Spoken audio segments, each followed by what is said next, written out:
with a heart so filled with anger and hate, there's no room for anything else. And that's kind of what I wished to bring out at the end of that book, because one of my characters goes through that.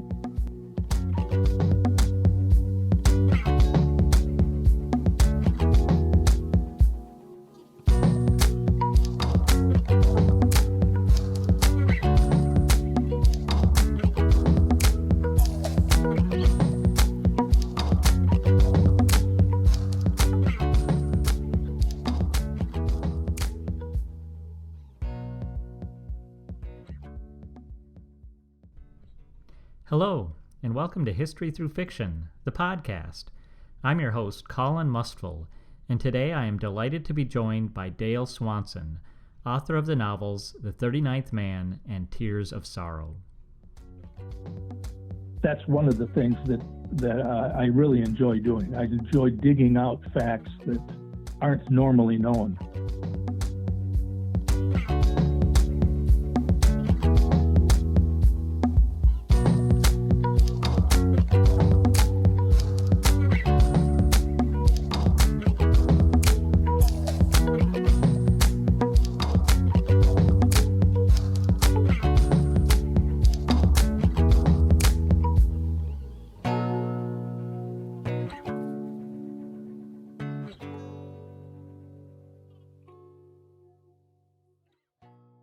Dale Swanson is an award-winning published author, poet, screenwriter, and playwright. His novels weave fictional events around historical facts, creating a tapestry filled with accurate depictions of people from Minnesota's past.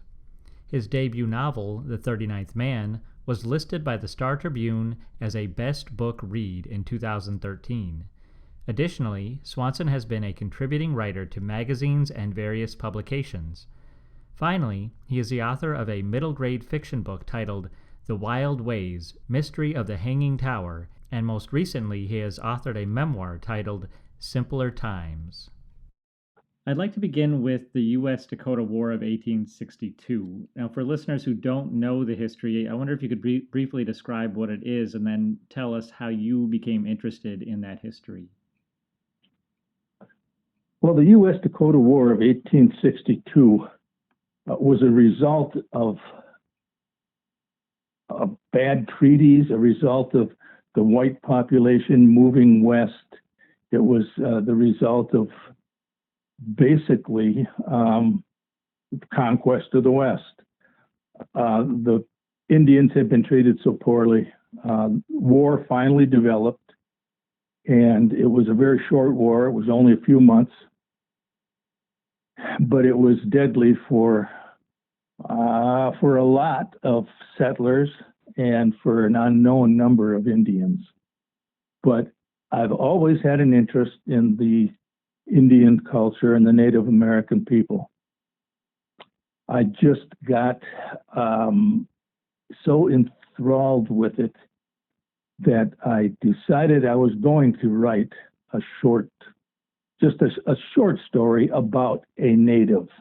And I wanted this native to be representative of the nobility that I see within those people. So I chose a native that I started to write a story about. During my process of research, I came across the autobiography of Lawrence Tolliver, and I read it. And upon reading that, I decided, holy cow, there are a lot of things that I did not know about this time period. And I made a commitment to myself that I would write this with my fictional character, but I would move him through factual happenings of the time. And so it took an awful lot of research to get this all done, but it took exactly, on the area of 6 years for me to write this thing. Basically, it was because you get led astray during this research process, and so many things are of interest that you find yourself way off base. So you have to draw yourself back in and concentrate on what you're really trying to do. Hmm. So Tolliver was an Indian agent at Fort Snelling. That's right? Yeah, Lawrence Tolliver was the very first Indian agent out here at Fort Snelling. It was then known as the Northwest Territory, and he was appointed to that post by President James Monroe. And it so happened that Monroe and the Tolliver family, who was from the East Coast, they were known to each other. The Tolliver family goes way back. They're from, as you may know by the name, it's Italian, and they go way back. They fought in in every war that the United States has been in, that America has fought in. So was it difficult for you with 6 years of research? Was it difficult for you to pick and choose what facts to include in your fictional narrative? And did you find yourself having to change anything in order to fit the story? It's really funny, Colin, that this is the first book I've written. I wrote a lot of short pieces, and I've gone to classes where I write short bits and pieces, basically. But I think that I didn't have a problem, and it was almost one of these ethereal. It was just, it happened, and it almost created a life of its own. It led me, my research led me in certain directions, and they just fell in place. When I realized I was going way off base on some research, I would draw myself back in. And for instance, the rifle that I have one of my characters using, I did some research because I knew that they would have to have something. This guy that's in that first book was just a little man. He was short, but he became a very feared bounty hunter. And he did that because of a particular rifle that he had. And so I went into some depth of explaining this rifle, why he got it, how he got it, and the result of him having that. When I first started writing on that, when I came to that part of my story, I almost thought about turning it over some things you see in the movies about the life of a gun, where it starts out here and that person gets killed and the gun moves to another owner. But I gave that up. That wasn't at all what this book was supposed to be about. So that's what my research did lead me on a lot of things that convinced me, well, I want to use that in the book. And so the result is an awful lot of history, and a lot of history that isn't in the textbooks. Well, I wanted to actually ask you more about that. I wrote it down, the Henry 44 caliber level action repeating rifle, because I found that so interesting, the specificness of it. And I thought, there is the research of trying to get the people down and the events down and the dates, but then you go so much further into the things that they wore and that they ate and the guns that they used. Was that difficult for you to go beyond just the facts into those little bits and pieces of how they lived?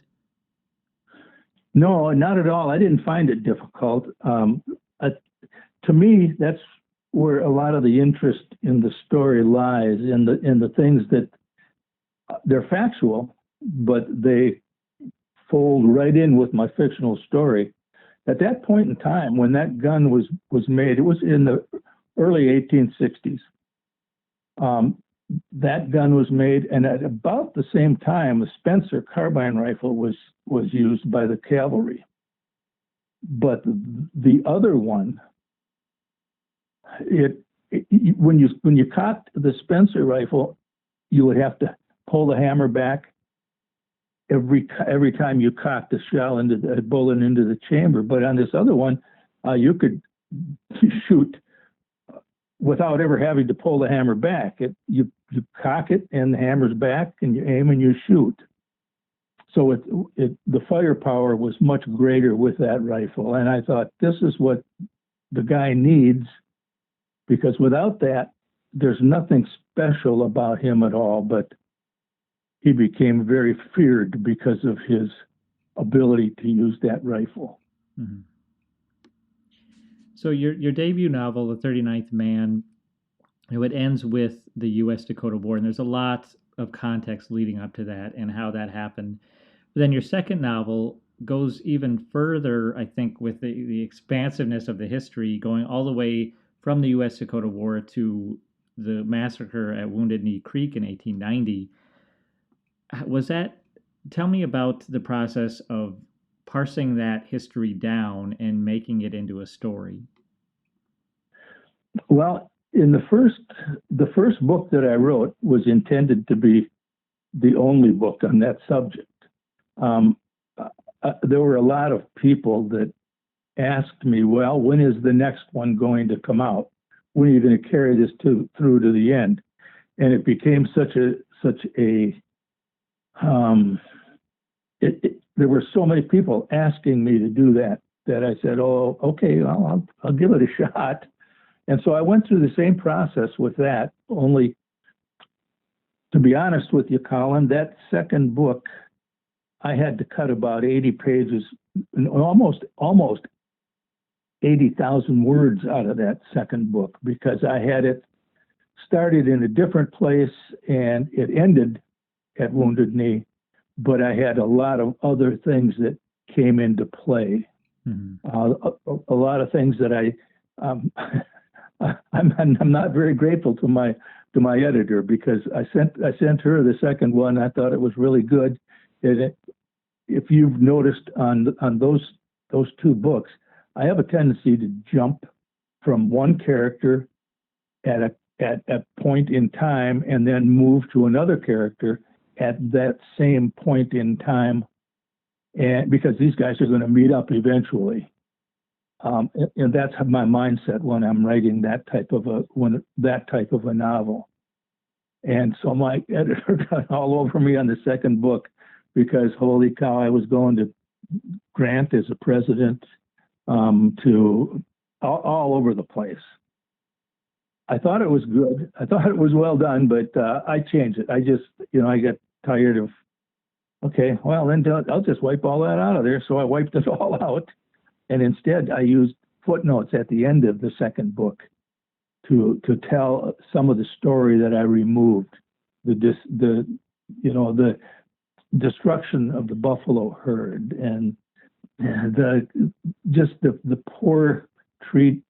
poor way that the natives were treated. And so I just wrote the story and took a lot of that stuff out, and it mainly followed the main cast of characters through the whole process.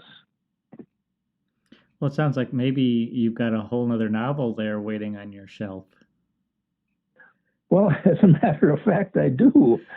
I really do. I'm working on a follow-up on that kid. I also wrote a children's book, and that was pretty well received. So that one, I promised I would do a follow-up on that one, and I haven't yet. It's not coming to me real easily like the others seem to. But so yeah, I know I've got plenty of stuff for another book, without doing a whole lot of research too, I think. Yeah.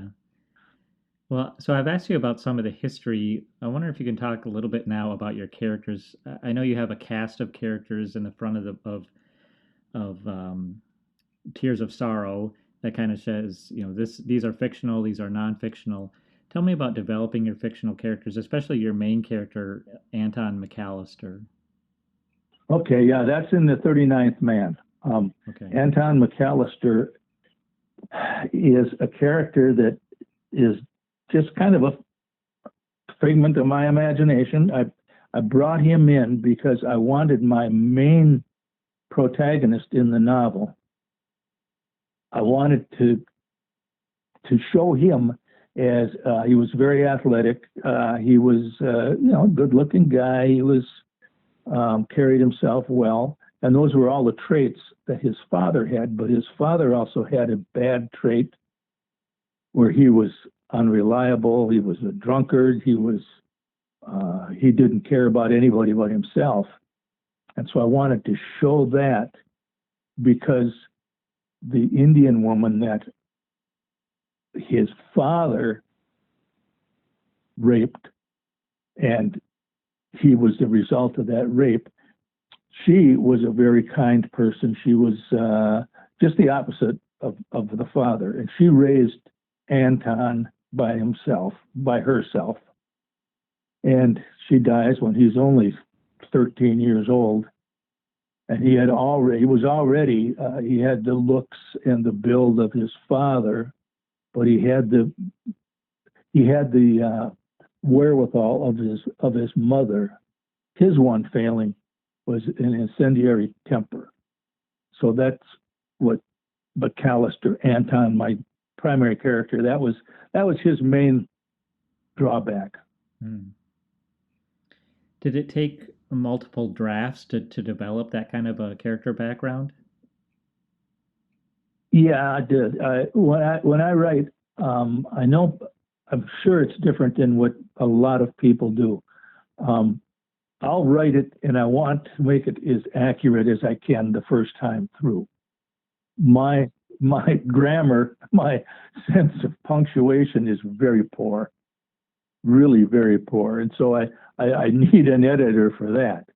But I try to make the story. I try to make it weave in and out, and I bring my characters in and out of certain circumstances where they are true things that happened, and that's one of the things that I really enjoy doing. I enjoy digging out facts that aren't normally known, and that there was a lot of things that are known about Colonel Snelling, for instance, and there was a situation at the fort that was pretty unique, and there were a lot of things that I found that aren't publicized, that aren't really well known. So I think that's kind of where I enjoy doing that. I enjoy doing that kind of writing, so that my idea is, if I can write something that somebody can sit down and enjoy reading. And on that particular book, there were I had a lot of feedback saying they had trouble putting it down. And I know that sounds like a pile of dung, but it was easy to read, probably 6th or 8th grade reading. So it's easy to read, and I get a lot of pleasure out of trying to give the feel as though you were there. The smell, the odors, the texture of things, and those types of things that everybody says you should have. Well, they definitely flow nicely and quickly. They're kind of quick reads almost, but then you also add in a lot of those facts that people wouldn't know about, and a lot of real descriptive details about the landscape that I think is nice. Well, thank you. I appreciate that. Yeah, I think that's maybe one of my strongest gifts, is to be able to do that, because I think it's important. I think it's really important. If I say a guy is sitting on a rock on a hillside, and he's looking down into this valley, well, that's what that would be enough. It tells you he's on a rock looking down in a valley. But I like to elaborate on what he sees, and as the sweat runs down his edge of his nose and drips, and those types of things. Visceral details. Yeah. So your second novel is about the Black Hills, essentially, and what happened there with discovering gold and the Battle of Little Bighorn and those things that followed. Have you spent much time in the Black Hills yourself? Yes, I have relatives that live in the Black Hills. My father's brother's family lives out there. So I have many cousins. I have many cousins that live. As a matter of fact, I have one cousin that lives on the Bozeman Trail out in Wyoming. So there were a lot of people that I know in the Black Hills, and did a lot of research, a lot of everything about that area besides what I know. But I think that it's important that if I'm going to write something, I'm going to write something that I know about, and that allows me to make those observations.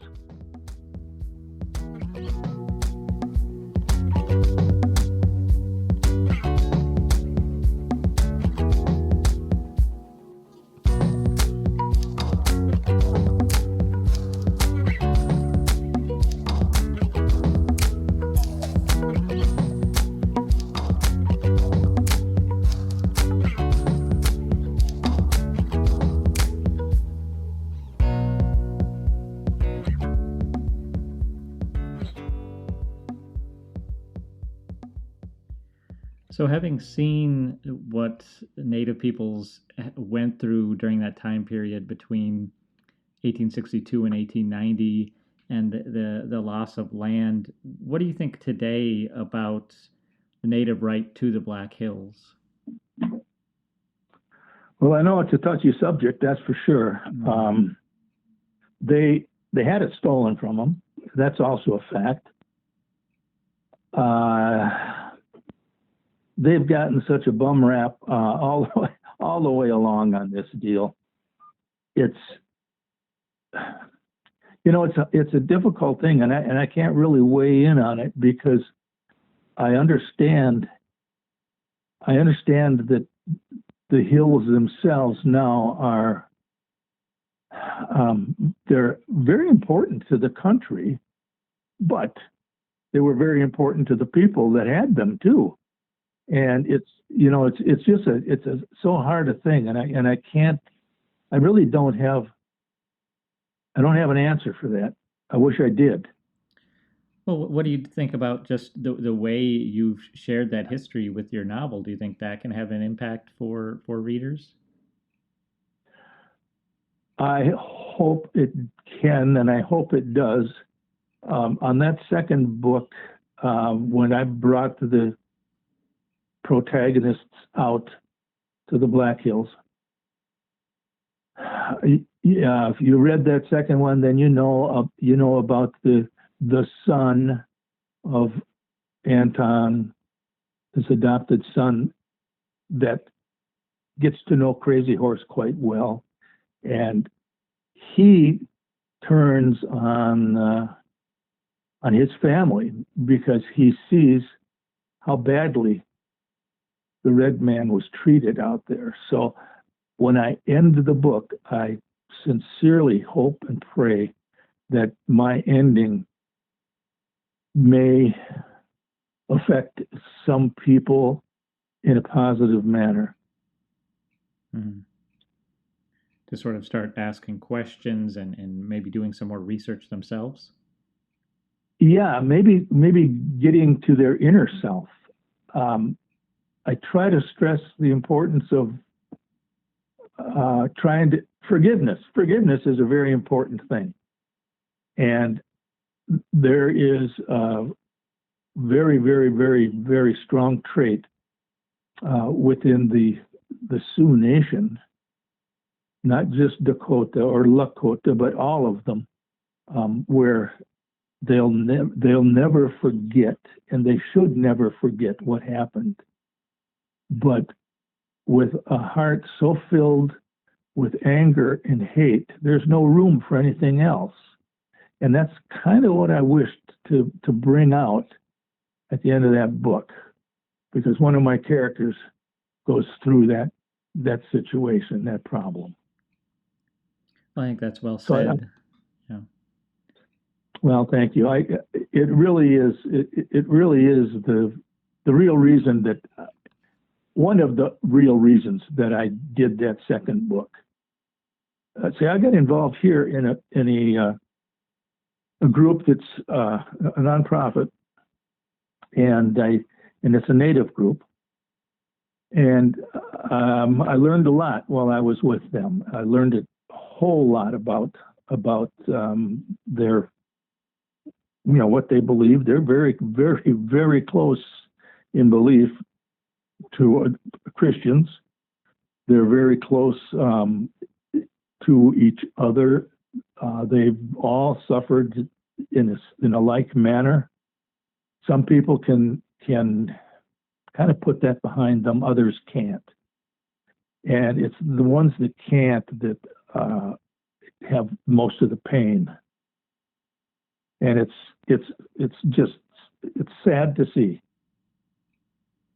Well, I think some of that trauma and that pain that'll never go away, but certainly it's important to listen and to work together toward a future that doesn't have the same mistakes that the past did. Well, you got it right. That's exactly right. Well, so we've been talking about your novels and about history, but it turns out you're quite a prolific author. You have a middle grade fiction, you have poetry, and most recently a memoir. So tell us about some of the other writing that you do. Well, I just really enjoy getting into it and doing a lot of different things. When I first started writing, it was my mother and father were getting up in years. My father passed away. I was so fortunate when I grew up where I grew up. I grew up in Mound, Minnesota, on an island. It's Island Park. It was about 500 acres. So there were a lot of families that lived there. But when I lived there, it was all wild. My kid's book is right from that area. The latest book that I wrote, Simpler Times, a memoir, that was in honor of my parents. I wanted my mother to know how much I appreciated the life that they had given me. And so I started to write these, as I said before, these little vignettes, and I would read them to her, and she loved it. And then I decided, it's time. My mother died. I have 2 children, a boy and a girl, and I have 4 granddaughters by the boy and the girl. I wanted them to know what it was like, how wonderful my life had been at that time. And so that's the reason that I wrote that. I got involved in the ancestry, and that brought forth a lot of things within me, and my grandkids won't know anything about it. So I really wanted them to learn what it was like, the joys I had as a kid growing up. And there's some pretty good stories because we were, let's just say, during that period of time, you could get away with things you could never get away with now. Sure. But stuff like having wild pets. I was one of these guys that go through the woods. I was in the woods all day, either the woods or the lake, and come home with baby squirrels, come home with baby birds, come home with all this kind of. Never had any luck with rabbits. But my mother was one of those people that allowed me to do this. In fact, she loved a squirrel that we had probably better than anything else. I had a raccoon that could open the doors by himself, come in, go into his bread drawer, get his food. So my range of experience, I guess, I'm pretty old. I've done a lot of things, and I think I just wanted on that memoir thing. I wanted my grandkids to see what life was like then. I can see why you call it Simpler Times. Yes, yeah, it was. You could be gone, and we would be gone from the moment we woke up, sometimes until lunchtime. And we had a blessing. They had volunteer fire department there, and they had a fire siren that you could hear all over the island, and they would blow that at noon and 5 o'clock. Mm-hmm. And so when we heard the siren, we knew it was time to go home. And we would go and just play all day long. Wow. So we did. It was just the most wonderful childhood a person could ever ask for. So I am very lucky, Colin. Very, very fortunate. Well, I'm curious. So after hearing about your experience writing novels and working with an editor, how was it for you learning creative nonfiction in order to write a memoir? And did you work with another editor for that? No, the memoir I did not. I had a high school classmate, that she was a real standout in English class, and she knows punctuation. She's a grammar person, and so when I get done writing it, I send it to her, and she says, well, yeah, doink, doink, doink, doink, doink. There's a lot of areas here that I have to add a comma, remove a comma, put in the right punctuation, and pretty much, I mean, she never changes the story at all. But the very first book I had no idea whether that was going to be any good or not. That Indian book, the 39th Man, and I needed someone to help me with it. I had sent out drafts. I bet you I probably sent out 50. And nobody was interested. So, well, okay, this is a problem. So I went to a local press here. It's North Star Press.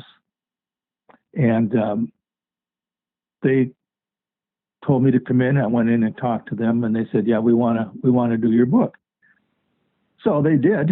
It didn't cost me anything. I didn't make anything because the lion's share of everything went to them, as it should.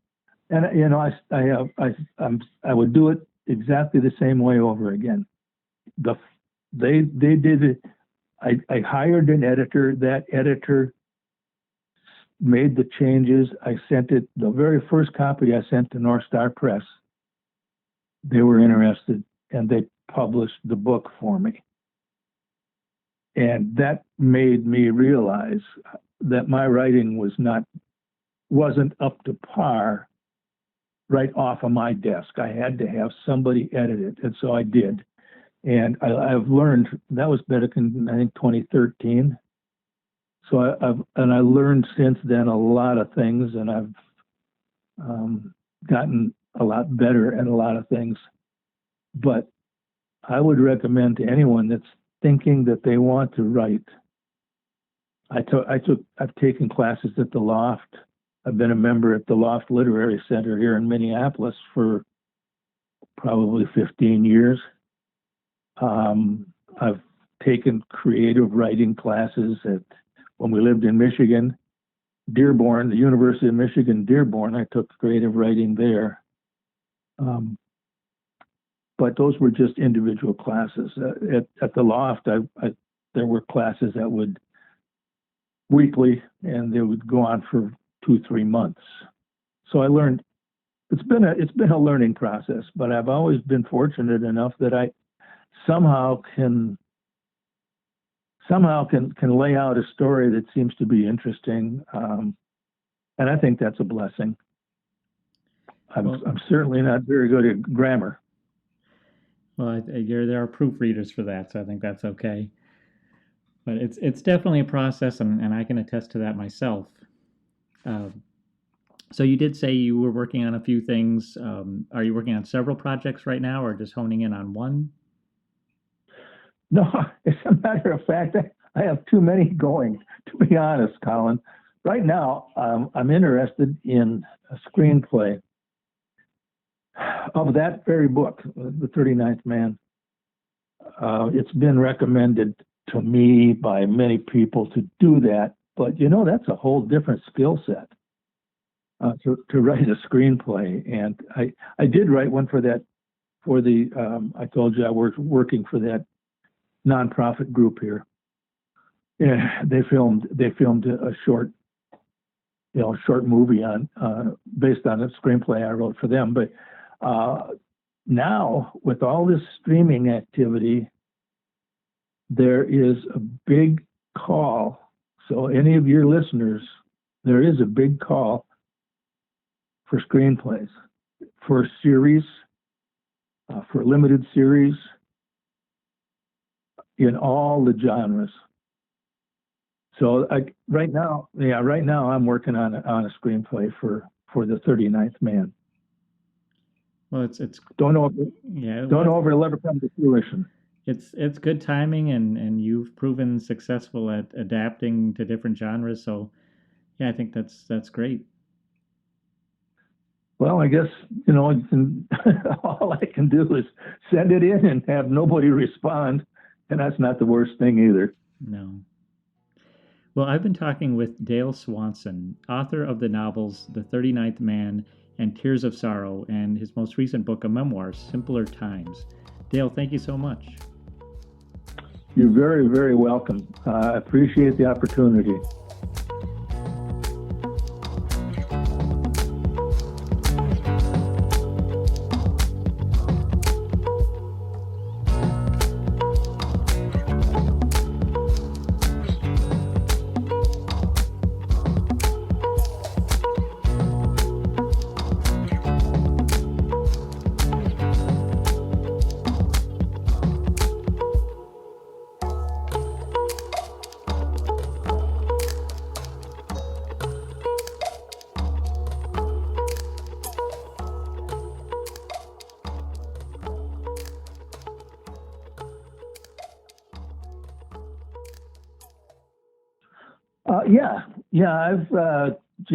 I have relatives that live out there, and that goes. The relatives live out there, and they we visited them quite often. I'm sorry that other phone is going nuts.